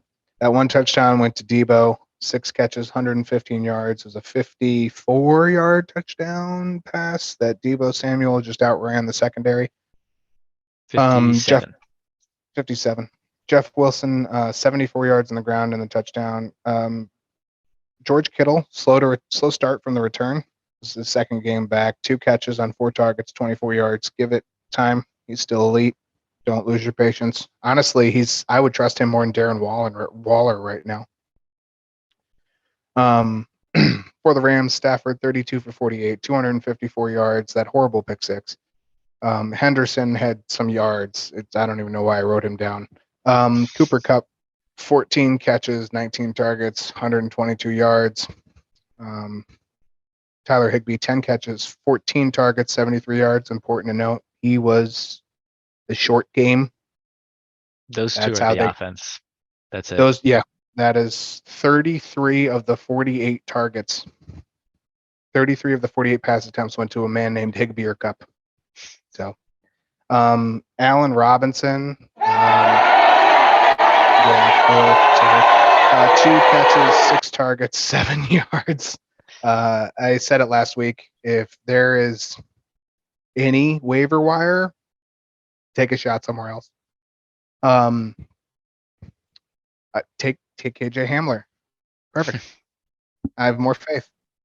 San Francisco travels to Carolina next week. The Rams will host Dallas. Anything else from this game for you, or can we move along with our lives? Real quick, I agree. I'm not in on Allen Robinson, but it does seem like he's being targeted in the end zone. So if he starts hauling those in, but I'm not interested. If he starts hauling those in, he will simply become the average wide receiver. Yeah. Your choices are 1 fantasy point or 8. Right. You can probably find something better. I'm sticking with my guns on that one. Now watch. Against Dallas, he'll have 3 touchdowns on 7 catches, 120 yards, and I'll eat my words again. Perfectly fine. Moving along to our Express Lane segment. Gonna rush through some other games. Express lane them. Cardinals 26 over the Panthers. Panthers were good early on, looked good early on, but that's because the Cardinals were playing atrocious football. It looks like Kyler Murray is taking a huge step back. It'll be interesting to see how that develops going forward. Rondell Moore didn't help him. Zach Ertz is still a must start for the Panthers. Baker is bad. C-Mac is getting better. DJ Moore is still their wide receiver 1. He had 11 targets. The only reason this game's as close as it was is because Carolina returned a pick 6 early. Arizona will play Philadelphia next week. Carolina will play the aforementioned 49ers. Zach Ertz, CMC, big tops. Flop for the entire Arizona run game. I think James Conner had 55 yards, and that was like their best runner. And I'm dropping Baker Mayfield. Get off him. Stop it. Put it away. Just put it all away. Jets 24 at the Steelers 20. This was actually a decent game, but Zach Wilson was not part of it. Neither was Mitchell Trubisky. Just about everything else was. As we both predicted, Wilson didn't throw nearly as much as Joe Flacco did, and I think it hurts every wide receiver. Mike Tomlin said the team needed a spark at halftime, and in comes the aforementioned Kenny Pickett, who will start and has been named the starter against Buffalo this week. I'm avoiding Kenny Pickett because it's Buffalo, but I will probably be looking more his way as the season goes on, especially if he plays anywhere near decent against Buffalo's top-ranked defense. Pickett threw 3 interceptions like we talked about, but 2 of the 3 should have really been caught. Brees Hall had a touchdown and 66 yards on the ground. George Pickens, 6 catches for 102 yards. Deontay Johnson, give that time with an established thrower now. And obviously drop Trubisky. Get rid of him. Jets will play Miami this week. Pittsburgh, as I said, travels to Buffalo. Giants 20 at the Bad News Bears. Actually, that was in New York, wasn't it? Wrote that backwards still. Bears did not score a touchdown in this one. Justin Fields ran the ball, and Justin Fields threw it to Darnell Mooney. That's good news. Moving on. About it. Daniel Jones got hurt. Then Tyrod Taylor came in and he got hurt. Saquon Barkley played quarterback for like 6 snaps. I don't know. That's about all I got from that. Saquon Barkley did fine. Actually, more than fine. Darnell Mooney, 4 catches for 94 yards. Welcome back. Cole Kmet had 3 targets and he caught all of them. Don't care. I'm dropping him at this point. There's, I guess, a small step forward because you saw Fields do things and Mooney not be so sad. Daniel Jones had 2 rushing touchdowns before he left. Nothing else really to add from this game. Not a surprise. Khalil Herbert just didn't do as well as we had hoped, but yeah, I didn't add anything about them because he fell back into the Bears week. Like the Bears are just not good. Yeah. And he fell, which we said last week when we said he was a top. So, top Mooney, flop Justin Fields, drop Cole Kmet. If you have Tyler Conklin, Fields is playing bad in general. So that's true. We'll just take him out of there right now. Chicago travels to Minnesota next week. Giants will go to London to play Green Bay. Falcons 23 at the Browns. Falcons win this one because of really Browns turnovers. Like they had more opportunities. Marcus Mariota was not good. No. What was good was the rushing game. Like you picked Marcus Mariota as one of your 5 fantasy flyers, and he was outscored by he did so bad. I think it was 4.6 points. It was so horrible. I'm sorry. It's just atrocious. Yeah. Any other week you get 20 out of him and you're looking like a stud right now. Yeah, Cordell Patterson rushed and got a touchdown, and then he left the game, and then now he's on IR. Tyler Algier came in and carried the ball 10 times for 84 yards. Kyle Pitts is still absolutely wet sock. Drake London, underwhelming. Marcus Mariota, as we mentioned, underwhelming. Kyle Pitts had 4 targets and none in the red zone. Through 4 games this year, he has 1 red zone target. Why? I don't know. Man. As for the Browns, Brissett had his worst game. He did have the rushing touchdown, a rushing touchdown. He was 21 for 35, 234 yards. David Njoku, big golden star, 5 catches, 73 yards. Did fumble it, but still a very good tight end game. Nick Chubb was once again showing why he's the RB1, 119 yards and a touchdown. Tops, Nick Chubb, Tyler Algier, David Njoku. Flop for Brissett, Mariota, and Amari Cooper, who gets a honorable mention on the flop list. 1 catch for 9 yards. Atlanta will battle Tampa Bay for number 1 in the NFC South. Cleveland will host the Chargers. In the last game on our speed list, Titans 24 over the Colts. Matt Ryan and Jonathan Taylor were separately the story of this game. Titans look tight and organized from the go. There's touchdowns by Robert Woods, touchdowns by Derrick Henry. Treylon Burks left with an injury in the second quarter, as you mentioned in our 9 segment. But the Titans kind of kept moving. They were up 24-10 at the halftime. And then Matt Ryan started to find his gear just as Jonathan Taylor was officially losing all of his. Ryan ended up with a solid day, 27 for 37, 356 yards, 2 touchdowns, 1 interception. JT couldn't get anything going. His season is vastly different from what we expect, but it's also not. You are a JT fantasy owner. and I think I quelled a little bit of worry for you. Although the results at the end of the season will really determine this. But I think I made you feel a little bit better when I told you that Jonathan Taylor is currently the RB24 in fantasy formats through 4 games, and through 4 games in 2021, he was also the RB24. So just whoa, chill. They still got to play the Texans once. They still got to play the Yeah. Texans once. Michael Pittman, Mo Alley Cox, and Alec Pierce each had 6 targets. Mo Alley Cox had both touchdowns, was phenomenal. 84 yards. I didn't write it down. 85. And they held Tennessee to 0 second half points. Just couldn't quite get the comeback. Top for Matt Ryan and Mo Alley Cox. Flop for Burks and for JT. I'm dropping stretch 4. Stretching. Michael Strachan. Yeah. That's wrong. That's wrong. You're not doing good so far. Yeah. Yeah, if you picked him up while Pierce was out, Pierce is solidly the wide receiver too. There's really no debate there at this point. It's been second week in a row. So that is it for our express lane. Kind of went through some top flops and drops in there. Apply them to your fantasy teams at will. We are going to move along to our real quick host v host super bonus extra epic side games result. So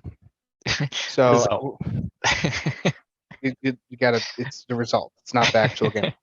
So for our 3 players, I'll just real quick review them. I took Patrick Mahomes, Matt Ryan, and Tyler Lockett on my fantasy team. Mahomes and Ryan were 2 of my top 3, so I get 20 points. You chose Jonathan Taylor, Aaron Jones, and Debo. The only one who you were successful with was Debo. Mm-hmm. So you get 10. Nobody got all 50, which is, thank God Tyler Lockett didn't catch that red zone touchdown. You'd be screwed. Yeah. So yeah, I get 20, you get 10. For our 5 fantasy flyers, I just took Khalil Herbert and Jamal Williams out of both our lineups because we both, whatever the points are the same. So given the other 3, I had Josh Reynolds, Richie James, and Greg Dortch. You had Marcus Mariota, Brandon Ayuk, and Russell Gage. You totaled 18 fantasy points. I totaled 24.6. Thank you, Josh Reynolds. And I come away with the victory on that. You had a higher average though. No, you didn't have a higher average, but you had better. Like Mariota was, 5 points. Gage was 5 points. Ayuk was 8. So that's why I'm a better cash game play than I am a tournament player. There you go. So we've learned something today. The more you know. And then for our results for week 4 of host v host, I got 19 points. You got 9. We got all the teams right. I just had to score right on that Buffalo Ravens game. So I have 37 points to your 21 after that. We're going to add in the 10. You're at 31. Add in my 20. I'm at 57. And then, yeah, it's bad. And that's before we even talk about the, that's before we talk about the 5 fantasy flyers, which is another 20. So wait, is it 20 or 10? No, 10. It's another 10. Sorry. We had 60 on the line. So yes, I have 67 to your 31. However, do you know what happens in our fantasy league later this year? We face off again. All right. And we're going to turn the stakes up again. Double or nothing. Basically, I kind of put out the points. Yeah, we're doing 20. We're going to probably do 20 points a piece for the top 3. We're going to do 100 if you get them all. We'll see how many of my players are healthy at that point. Me too. Me too. I haven't been hit with the injury bug yet. Knock on wood. You never know. So, moving along, we're going to go to our name game real quick before we hit TNF. I guess when we hit like 7 to go, we'll probably switch to TNF. So if you have that clock on yours. So yeah, I brought up Kenny Pickett for the name game. Would you rather have Jared Goff or Kenny Pickett this week? Goff. Okay. Would you rather have Jared Goff or Kenny Pickett the rest of the year? I think I'm still going to say Goff. That's fair. I will not hate on that. Yeah, Kenny Pick, like, I can't hate on it at all, especially if you can keep that wide receiver core in Detroit healthy. Your turn. You go ahead. You got something? Sounds like you wanted to say something. Well, I was just gonna say, so not there aren't two rookies, I guess, but Zach Wilson or Kenny Pickett rest of season. Pickett. And that's just because I think Pickett can improve. Well, we showed enough. He threw the ball 13 times in 2 quarters. Zach Wilson threw it how many? Well, actually, Zach Wilson didn't throw horrible numbers, did he? They do have really young cores to throw the ball to. So Yeah, that's a tough one. I think I I would don't know how many. go Zach Wilson. Let me see how many. I don't even know how many So passes that I'm looking Zach for right now. Go ahead. Zach Wilson had. You want to know how many attempts he had? 36. Yeah, he played. Okay, he had enough. I thought he had less attempts than that. So yeah. I guess the only thing Okay. is, if the better gauge would be next week, since Pickett will actually have a full week of practice with the ones. Pickett has the sort of the rushing upside, if you will. He has the Whereas tougher match yeah, he by a also has. mile. That's true too. He does have the tougher matchup. They both don't have great, or actually, sorry. Who's Wilson playing? Miami. So yeah, both not great matchups, but Pickett by far the harder one against the Bills. Yeah. So would you rather have moving on to the running backs, Algier or Pacheco? This week and for the next probably 2 weeks, I'd say Algier. I know Tampa Bay's tough, but he's gonna have RB1 snaps. They already kind of prepped him for it. He had 10 carries this past week. He's gonna end up with probably 15 to 18, I'd imagine, this week. Pacheco, just I want to see that 40%, 50% snap count before I start going for him. Yeah, I think I would agree, especially, with the timeshare that Pacheco's in, it's unless anything happens to CEH. Yeah. What about I'm torn on Nahi Hines. He's more of a pass catching running back, so I think they're going to bring somebody else in to fill in more on the first and second downs. But would you rather have Hines or Algier, or what's your take on the Hines usage going forward? We don't have a great record going back of Nyheim Hines the last time Jonathan Taylor was out. If Jonathan Taylor was even the RB1, it might have been Marlon Mack last time that Jonathan Taylor. I don't know how many games Jonathan Taylor's missed over the last 3 years. It hasn't been a lot. You still see him kind of carry the ball from time to time. I would probably take, given where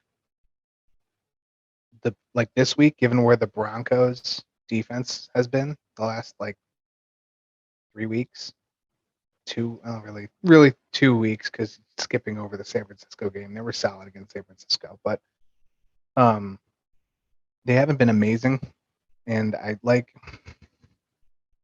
don't know. I think Algier again against Tampa Bay has me a little concerned, especially considering Caleb Huntley came in and had the touchdown in this past week. So I'm not sure how that will affect Tyler this week, if it will at all. And we know Nyheim Hines is the one to break out of nowhere with the 2 touchdowns, 6 reception, 40-yard rush game. So I'm going to go with Nyheim Hines this weekend. If JT is out, it's hands down Nyheim Hines, because they have no one else on a short week. You're rolling with Nyheim. That's it. You're not calling somebody up Wednesday night. Yeah. So I don't know who anyone else is on the roster who's even worth mentioning at that point. see, who is the Deion Jackson, who has seen 2 snaps all year? Yeah, Naheem Hines. Thanks. Yeah. Yeah, I there's would take nothing else. this is, I guess, obvious season long Algier. Yeah, I think 100%. I think you're especially, like I said, I go 4 weeks. You know you have 4 weeks of that Cordero Patterson. This week, I'm Naeem Hines. If Jonathan Taylor was to sit and you take Hines this week, next week I'm almost guaranteed Algier. I don't know what the schedule looks like, but there aren't many other rushing defenses that are tougher than Tampa Bay. So Yeah. Yeah, season long, it's definitely Algier. All right. Before we move on to wide receiver, just throw out some other names. Melvin Gordon, if he's available, I doubt it. Raheem Mostert, Brian Robinson, potentially Rashad White, and then the Mike Boone, Latavius Murray thing. I think we did talk about this before, but I think we're both leaning towards Latavius Murray there. Yep. All right, Romeo Doubs or George Pickens? So because of the, I don't know, because he had 6 for 102. That's a tough one. This week, Dobbs. Green Bay versus the Giants just won't know. But season long Pickens, because you're going to get Sammy Watkins back in 2 weeks. You're probably going to see Christian Watson come out of nowhere. Robert Tonyan took a step forward this past week. So season long, I'll go with Pickens. This week, I'm going Dobbs. I think I would agree. Pickens, higher draft capital, better talent. Well, I don't know about better talent. I'm pretty sure better talent, but so far to be seen. But yeah, I think I would agree based on the points you just made. Michael Gallup or Alec Pierce? When Dak comes back, Gallup. This week, Pierce. Yeah, same boat here. All right, just a couple other names. Donovan Peoples-Jones, he seems to be building rapport with Jacoby Brissett, who is trending in the right direction. He's becoming more comfortable with the offense.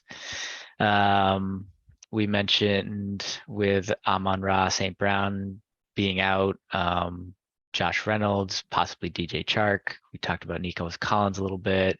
I'll also throw out Corey Davis. He had a pretty good game. And then Khalil Shakir for the Bills with Crowder and McKenzie being out. Do a couple of quick tight ends and then we'll move on to Thursday night football preview. Bellinger or Brevin Jordan's? Bellinger. I would agree. Yeah. Less competition. Exactly. Yeah. Mo Alley Cox or Tyler Conklin? I would go Conklin based on usage. I think, like we said, Cox was a top. Big top. That's a fair. And then Njoku probably not available, but throw his name out there, and Robert Tonyan. Yeah. Will Dissly too. Dissly seems to be a red zone guy. So yep. Get on him. Real quick, we'll wrap up this episode of the Fantasy Flyer with our Thursday night preview. It is the Colts at the Broncos in the Mile High City. Denver is favored by 3.5 points. The over/under at 43.5. Russell Wilson and Matt Ryan. I think this game they both have a little something to prove. Matt Ryan has to be consistently decent, if not good, because he was for 2.5 quarters this past week, if that. Russell Wilson still has, I think, to prove that he can dominate a defense in the red zone. He threw 1 red zone touchdown, but obviously the running games may take a hit. JT is questionable. Safe spot that we kind of both agree on is don't play him. Talking to the Colts, if he plays, you're going to play him on your fantasy team. But it seems like not playing him if you're the Colts is a season-long thought instead of in a very winnable division, I think. That's the other thing. You can make the playoffs still. Yeah. You are 1-2-1, but whoa, Wilson is coming off the more productive game. You're like I said earlier, Cortland Sutton, Jerry Jeudy, fire him up. I'm leaning Latavius Murray. It sounds like you are as well if you're on the waiver wire. Shaq Leonard will not be around in this game, so if there's a committee even, you have half a shot at getting a touchdown for probably 2 of them. Half a shot, not guaranteed. Indianapolis is 27th in the league versus wide receivers. So like I said about Cortland Sutton and Jerry Jeudy. For Indianapolis, Michael Pittman is obviously a go. You don't not play Michael Pittman. Alec Pierce is slowly creeping into a rosterable wide receiver for flex conversation. Mm-hmm. It just seems like he pops out. He had a very bad first half, much like Matt Ryan did. But when Matt Ryan got going, Alec Pierce had a couple catches that were, good for. It's only a matter of time until he gets his first touchdown, and then he starts competing with a 2 wide out set for, defensive attention, basically. Because I think he climbed up boards in preseason. We in our draft we talked about it. I took him early in the second round, literally probably 8 to 10 picks before he probably should have went. And he went ahead of Jahan Dotson. He went ahead of a couple other players that probably should not have, but I took him. And I think it's because that ceiling's there. I'm just being honest. Yeah. Both teams play very slow, it seems.